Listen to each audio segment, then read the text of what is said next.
বলছে যে তুমি কেঁদো না, আমার ছেলে গয়না করি এনে দেবে। ঠাকুর ওই দক্ষিণেশ্বরে পুজো করে করে দুটো বালার গলার হার গড়ি দিয়েছিলেন মাকে। ঠাকুর যখন দেহ রাখলেন, মা গঙ্গার ঘাটেতে যে বালা শাঁখা খুলে ফেলে দিচ্ছিলেন। ঠাকুর বলছে আমি এগো থেকে তো ওই ঘরে গেছি, তুমি কেন খুলে ফেলছো? মা সবসময়ের জন্য দুহাতে দুটো বালা পরে থাকতেন আর সরু পাড় আলতা পেরে শাড়ি পরে থাকতেন।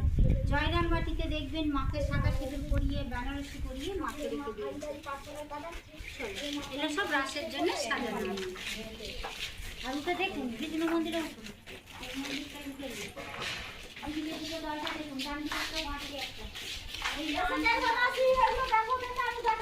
সিংহাসনটার মধ্যে না আছে।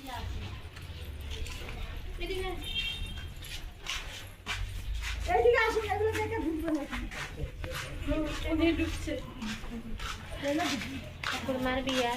এই যোগীশিলার জ্যোতি লাগা ঠাকুরের জন্ম মন্দিরের ভিতরে আছে। এই যোগীশিলার জ্যোতি লাগা ঠাকুরের জন্ম। আর যেই মেরু মন্দিরের ভিতরে ঠাকুরের যেটি শালায় জন্ম হলে ধান সেদ্ধ উনুনে গড়িয়ে পড়ে গেছে।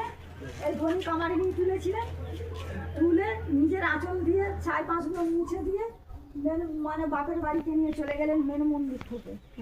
উনি লালন পালন করেছিলেন নিজের বাচ্চার মতো।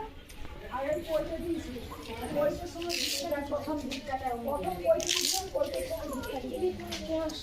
ঠাকুরের মা চন্দ্রমণি দেবী, ঠাকুরের মা চন্দ্রমণি।